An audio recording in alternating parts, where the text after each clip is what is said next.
Alright, originally I wasn't going to do this, but I decided, why the hell not? I am going to try to go down the list and give some E3 2017 predictions, give my overall opinions on what I expect from the show floor, from so many press events coming out, news coming out, from so many companies getting on stage and talking about their revolutions when it comes to the video game landscape. First, we start with EA.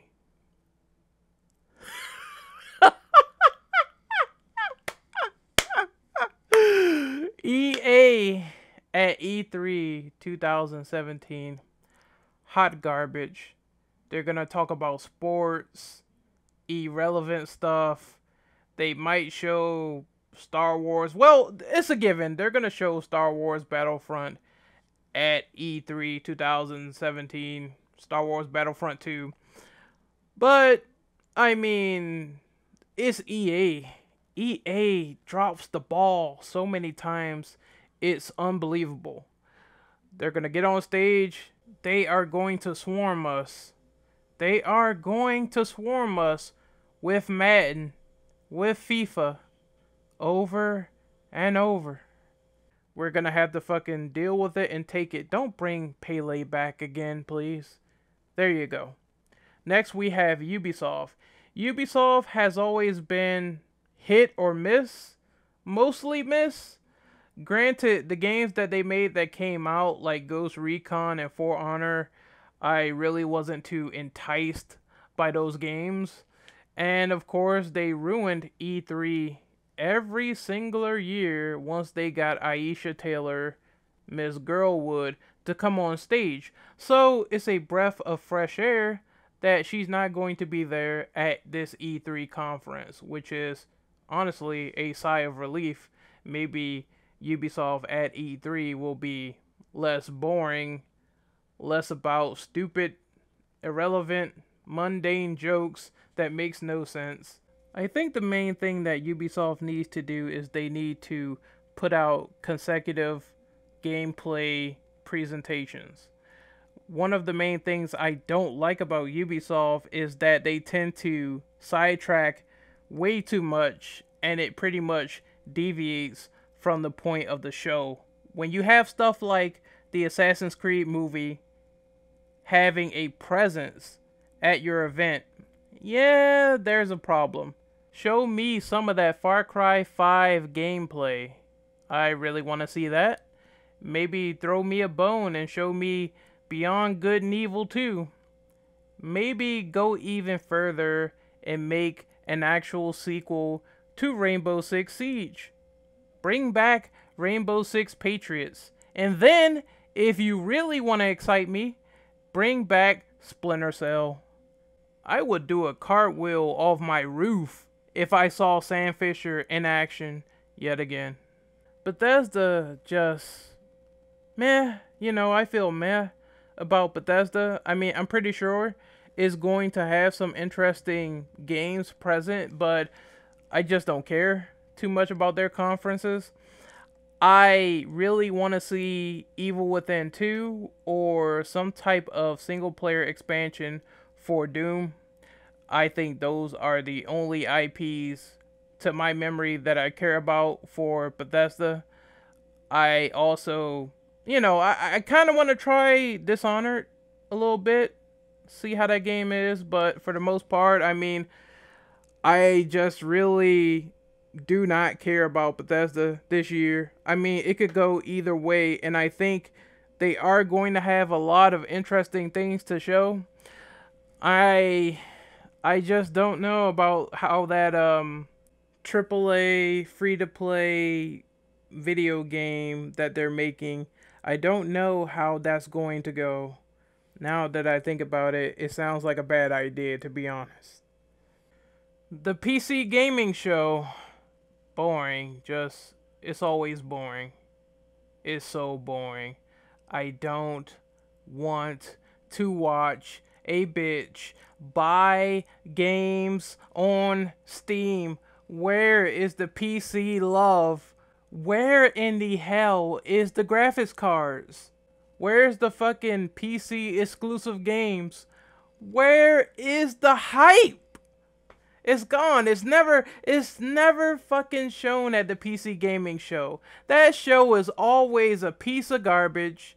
I hope that at least they make some shine on the AMD Vega. Please do that. Do something. Show some tech. Show some games. Talk about some games. Do something. I don't want to see the shit that they've been showing for the last 2 years. I just don't. Nintendo. Okay. Okay. Signature head rub. They probably will show 1 or 2 games that might appeal to someone, but not me. And then they're gonna call it a day. They probably might end the show on talking more about the 3DS or Pokemon, but I'm betting it's going to be one or the other. And then they might talk about some small key new implementations that are going into the Nintendo Switch, but that's it. I don't suspect Nintendo is going to talk about much because they always been this 1 to 2 game show for Nintendo Treehouse or Direct or whatever the fuck they call it. I mean, if you are hype about Nintendo, then that's fine. I mean, if you got a Switch and you're hype, that's fine. But to me, I'm just not feeling it. I think they're going to pretty much be all flash, no substance. I'm being brutally honest. Microsoft, I think they are going to have a strong opening. I think they are going to show some games to try to remedy the fan statements of people saying that Xbox has no games. I think they might have like 2 or 3, maybe even more surprises there.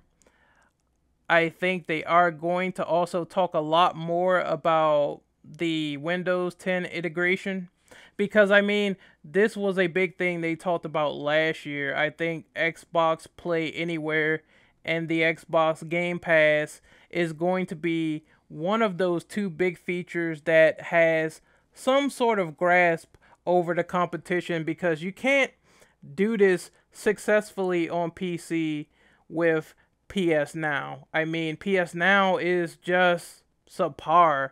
So I think Xbox knows that they need to capitalize on PlayStation Now. They need to capitalize on the fact that we have Xbox Play Anywhere. So we have this big ecosystem where people can play their games anywhere they want.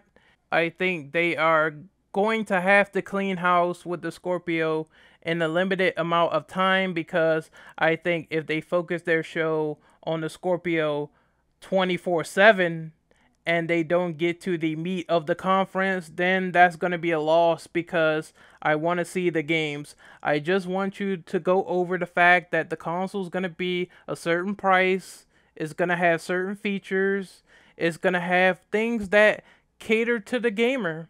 And that's all I really want to see. Don't make the same mistake you did with the Xbox One in 2013. And then we get to Sony. Well, before we get to Sony, I'll say one problem with Microsoft's conferences has been the fact that they tend to have a strong opening, then it fizzles out in the middle. So they need to remedy this right away, ASAP. Then we get to Sony. And this is my time to put on my signature Chad Warden impression. Sony always wins, baby. So that was horrible, but you get the idea. I think PlayStation is going to have the most gameplay presentations. They're going to have the less bullshit. Now, granted, PlayStation presentations are not perfect. Usually, when it gets to the portion of indies, I really don't care about indies. I don't care about indies as much as some other people do. So for them to oversaturate a portion of the show just on indies, maybe that needs to be whittled down a little bit to like maybe 10 minutes and then move on. So less indies, more big time gameplay presentations. If you are going to show indies, at least make them compelling and interesting enough to be on the show floor for that allotted time. But I think Sony's going to be pretty much okay. I don't know what their plans are to tackle Xbox Game Pass or to tackle the Xbox Scorpio.